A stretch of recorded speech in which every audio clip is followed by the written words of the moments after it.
He's charming, he's wealthy, and he walked straight into one of the most scrutinized families on the planet. While the world was busy watching the royals navigate scandal after scandal, this well-dressed property developer quietly stepped in through the side door, won the heart of a princess, and built himself a life most people could only dream of. He arrived on the scene looking like the answer to a question nobody quite knew how to ask, a man who seemed to belong in this world of palaces and titles while also standing entirely apart from it. But who is Edoardo Mapelli Mozzi really? Because behind the monogram shirts and the luxury penthouses lies a story packed with broken engagements, a young son, a wedding scaled down to a whisper, and family drama that stretches from London to Italy to a courtroom's worth of headlines. Stay with me, because this one goes deep, deeper than the tabloids ever bothered to dig. Let's start with the basics, because even the basics are extraordinary when it comes to this man. Edoardo Mapelli Mozzi. Say it slowly. It sounds less like a modern businessman and more like someone who should be commissioning frescoes during the Renaissance, and in a very real sense, he comes from that kind of world. The man Princess Beatrice chose to spend her life with isn't just another wealthy London developer who climbed his way up from nothing. Technically, he holds the courtesy title of Count. His family carries the hereditary title of Count of the Kingdom of Italy, granted back in 1913 by Victor Emmanuel III to male descendants of the Mapelli Mozzi line. Italy abolished royal and noble titles in 1946 when the monarchy fell, but that hasn't stopped families like his from holding onto that identity with pride. When your lineage stretches back centuries, it's not something you simply set aside. His ancestry reportedly traces back through generations of nobility, land and influence, and the family still owns the Villa Mapelli Mozzi in northern Italy, a historic estate that began life as a monastery before evolving into something far grander. So while some people marry into aristocracy, Edoardo walked in with his own version of it tucked neatly into his background. But here's where it gets interesting, because Edo isn't some dusty aristocrat living off inherited wealth and old portraits gathering dust in a drafty hall. He's very much a man of the present. Educated at the Dragon School in Oxford, then Radley College, and later earning a degree from the University of Edinburgh, he had all the right doors open to him, and he walked through every single one of them. By his early 20s, he had founded Bonda Property, a high-end development and interior design company catering to London's elite. He's polished, connected, ambitious, and by most accounts genuinely charming. But beneath that carefully curated image, there's a far more complicated story, one involving love, loss, a child who changed everything, and a royal wedding that almost slipped under the radar entirely. So before all of that unfolded, where did this count with a career really come from, and what parts of his story don't quite fit the fairy tale? Before he was the husband of a princess, Edoardo was building an empire brick by luxury brick. At 23, fresh out of university and armed with family connections and a sharp eye for design, he launched Bonda Property in 2007. The concept was simple on paper: find pockets of London ripe for development, transform them into stunning high-end homes, and sell them to buyers with far deeper pockets than most of us will ever have. In practice, he turned that simple idea into a machine. Bonda became known for its sleek interiors, its almost obsessive attention to detail, and its theatrical approach to what luxury living could look like. Edoardo, who has spoken openly about being dyslexic, something he and Beatrice actually have in common, channeled everything into the visual and spatial world of design, a realm where words mattered less than vision and instinct. His Instagram reads like a portfolio of homes that look more like five-star hotels than places where actual humans live, each one polished to a mirror shine. He also made no secret of his political opinions along the way, which is unusual for someone who would later orbit the famously tight-lipped British monarchy. Ahead of the 2016 London mayoral election, he wrote an opinion piece for Property Week, urging the future mayor to push for more central London redevelopment, and he wasn't shy about commenting on political figures on social media. This was a man who had opinions and wasn't afraid to voice them, quite a contrast to the carefully managed silence most people married into royal circles are expected to perform. But for every glittering success, there's been a shadow of controversy trailing close behind. Property commentators pushed back on Bonda's claim that it developed homes in undervalued parts of London when some of its projects landed in famously expensive postcodes, where the word undervalued started to feel more like marketing than reality. And then there was an ambitious international venture on Australia's Gold Coast, a high-end beachfront project promoted with glossy renders and breathless press coverage, that ultimately collapsed and became a cautionary tale. Yet still, Bonda keeps moving, keeps building, and Edoardo keeps showing up to conferences in pastel blazers, talking about architecture with the confidence of a man who has never let a setback knock his stride. But the business is only half the story, because long before Bonda was making headlines, Edoardo had a very different life planned, one that involved a very different woman. Before Princess Beatrice, there was Dara Huang, and Dara Huang is not a woman anyone forgets. An American architect, Harvard-educated and internationally successful, she was accomplished in her own right long before her name became tangled up with royalty. For several years, she and Edoardo were the very picture of a modern power couple. They got engaged around 2014, they were building a life together, and in 2016 they had a son, Christopher Wolf Mapelli Mozzi, though absolutely everyone calls him Wolfie. By 2018, however, the engagement was over. The details of what went wrong have never been fully aired publicly, and neither Dara nor Edoardo has turned their split into tabloid fodder, which honestly makes them more dignified than half the stories that swirl through the royal orbit. What we do know is that they separated, that they share custody of Wolfie, and that Dara, clearly not someone content to fade into anyone's shadow, went on to build her own thriving career in design. Here's the layer that makes this whole thing dramatically interesting though. Dara and Edoardo's breakup didn't happen in a vacuum. Within months of that split, Edoardo had begun dating someone new, someone considerably more high-profile, someone whose last name is Windsor. The timing raised eyebrows, as it always does in these situations. Was the new relationship developing before the engagement formally ended? Nobody said anything publicly, because nobody ever does in these circles, but the timeline was tight enough to spark speculation, and in the royal gossip world, speculation is practically its own currency. What made everything more complicated was Wolfie himself, because Wolfie didn't disappear when the relationship ended. He was right there, a living reminder of Edoardo's previous life. When Beatrice and Edoardo got serious, Wolfie became part of that picture too, and Princess Beatrice became a stepmother. By all accounts, she has embraced that role completely and lovingly. Reports suggest the co-parenting arrangement between Dara and Edoardo is genuinely amicable, with both of them showing they can keep things civil and warm for the sake of their son. That's rare. That's actually impressive. And that arrangement would go on to shape the entire narrative of Beatrice and Edoardo's relationship, from the wedding to the family photos to the very structure of their household. So how does a count with a complicated past end up falling for a princess? The answer involves a friendship that goes back decades. Let's rewind, because Edoardo didn't just stumble into royal life by chance. He was born on November 19, 1983, at the Portland Hospital in London, a place long favored by the British elite. His father, Edoardo Mapelli Mozzi, had a backstory that sounds almost fictional: born in Argentina, raised in Italy, educated in England, and an alpine skier who represented Great Britain at the 1972 Winter Olympics before reinventing himself as an international art dealer. Edoardo's mother, Nicky Williams-Ellis, carved out her own path in politics, charity and design, later remarrying and expanding the family so that Edoardo grew up surrounded by a blend of aristocracy, creativity, and public life. Tragedy struck when his stepfather, Christopher Shale, died in 2011, but Edoardo turned grief into action, throwing himself into charitable work in his memory.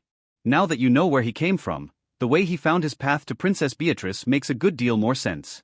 The Mapelli Mozzi family and the Yorks, Prince Andrew and Sarah Ferguson, have been close friends for many years.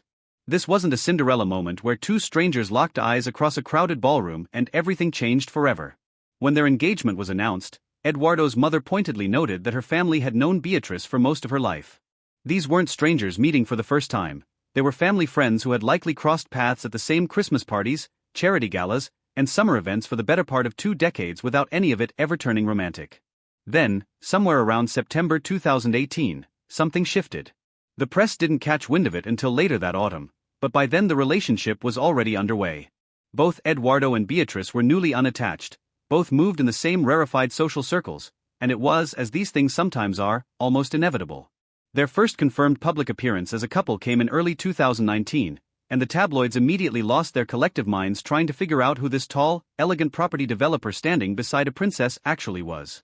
By September 2019, after a romantic proposal in Italy involving a ring Edoardo helped design himself, Buckingham Palace made it official. Their statement was refreshingly undramatic, which was a little ironic given how dramatic the actual wedding would eventually become. The original plan was beautiful: a proper royal ceremony followed by a reception in the gardens of Buckingham Palace, the kind of event that generates magazine covers and commemorative plates and all the usual pageantry. And then everything fell apart. First came the fallout surrounding Prince Andrew, whose 2019 BBC interview about his association with Jeffrey Epstein went so catastrophically that he stepped back from public royal duties almost immediately. The consequences landed squarely on the shoulders of his daughters, and Beatrice's wedding planning was quietly scaled back, a low-key ceremony suddenly feeling less like a preference and more like a necessity. Then came COVID-19, which shut the entire world down in the spring of 2020. The grand ceremony was postponed, the palace reception was scrapped, and the whole elaborate vision crumbled to dust.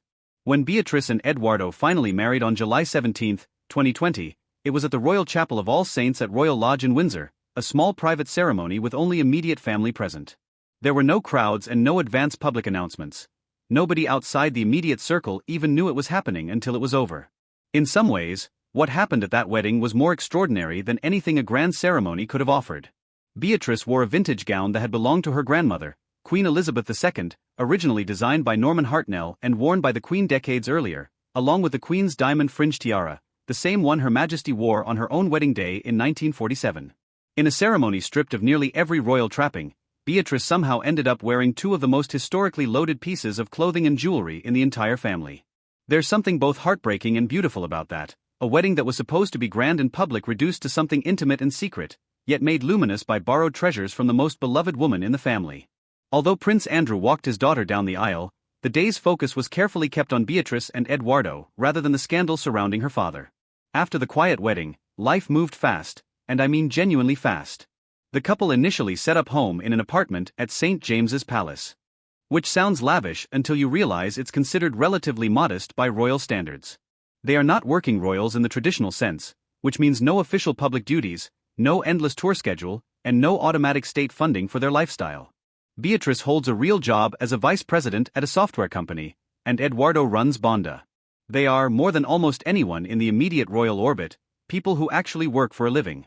In late 2022, they moved out of the palace entirely and into a converted farmhouse in the Cotswolds, complete with gardens and space to breathe, living in London during the week close to the children's schools and spending weekends in the countryside. It is, in every conventional sense, an enviable life. The family grew quickly. In September 2021, Beatrice gave birth to their first daughter, Sienna Elizabeth Mapelli Mozzi, born in London and welcomed into the line of succession. Then came the joyful news of a second child. But the pregnancy came with a scare. In January 2025, Beatrice gave birth to their second daughter, Athena Elizabeth Rose Mapelli Mozzi, who arrived several weeks prematurely. Beatrice was so shaken by the experience that she later took on a new patronage with a charity dedicated to ending premature birth, saying it was incredibly close and personal to her following Athena's early arrival. With 3 children now in the picture, Wolfie, Sienna, and baby Athena, along with 2 homes and a booming business empire, you'd think the drama might finally quiet down. But no story about Princess Beatrice's family is ever really complete without the shadow of Prince Andrew, and that shadow has only grown longer over time. The continued fallout from the Epstein case has repeatedly reignited press attention and public scrutiny around the entire family. Being mentioned in surface documents is not an indication of wrongdoing, but in the current climate, any proximity to that name is enough to draw fresh headlines and renewed speculation. Edoardo, for his part, has responded to all of it with the same strategy he seems to deploy for most controversies. He simply keeps going. He continues his business and social engagements without visible disruption, quietly getting on with things while the storm swirls around the wider family. Beatrice and Edoardo's ability to navigate life as a couple while her father remains at the center of one of the biggest royal scandals in modern history is genuinely remarkable. They appear neither to distance themselves entirely from Andrew, who did after all walk Beatrice down the aisle, nor to publicly defend him. Instead, they occupy a careful, uncomfortable middle ground, and they occupy it without complaint or public commentary. Meanwhile, the family's internal structure continues to shift as senior royals reshape who fits where, and the couple has had to adapt to an ever-changing landscape. Through all of it, Edoardo has remained steady, present, and quietly capable, and that, perhaps more than anything else, is the most interesting thing about him. As of the latest chapter of this story, Edoardo Mapelli Mozzi is in his early 40s, the head of a major luxury property company, the husband of a princess, the father of 3 children across 2 families, and somehow the least controversial member of the most controversial royal household in Britain. He's been doing the international design circuit, showing up at events in blush pink and powder blue suits, charming crowds, and posting about his favorite restaurants. On brand, always on brand. Their family life continues to revolve around all 3 children across 2 homes, 2 parents, 1 stepmother who is clearly beloved, and 1 ex-partner who has been admirably civil about the whole situation. It is, by any standard, a modern, complicated, and loving family that refuses to fit neatly into any traditional royal box.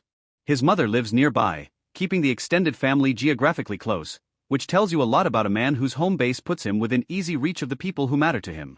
As for what comes next for Bonda, well, new projects presumably. The collapse of that ambitious Australian development was a genuine setback, but if Edoardo's track record tells us anything, it's that he is not a man who stays down after a knock. He'll dust off the blazer, show up to another panel talk, make another polished Instagram post, and keep building, steadily and relentlessly. And Beatrice, royal by birth and professional by choice, will keep doing what she has always done, navigating an extraordinary life with quiet grace while the man by her side keeps the count going. And that, in the end, is the truth about Princess Beatrice's husband, a count who doesn't need the title, a developer who builds more than just property, a man who walked into a princess's life carrying a complicated past and somehow made it all look like it was always meant to go exactly this way. So there you have it, the man, the count, the empire, the drama, all of it. Edoardo Mapelli Mozzi is not the simple love interest the tabloids first tried to make him out to be. He's a man with noble blood in his veins, a son from a previous engagement, a business worth a fortune, and a place at the edge of one of the most scrutinized families on earth. Through the cancelled weddings, the lingering shadows, the premature births, and the collapsed deals, he has kept showing up, steady, charming, present. Maybe that's exactly what a princess actually needs. Not more drama, just someone who shows up. If you made it this far, you clearly love a good royal deep dive, and trust me, we are only just getting started. Next time, we'll pull back the curtain on another royal story the palace would very much prefer stayed hidden. Hit that subscribe button, ring the bell, and we'll see you right back here for the next one.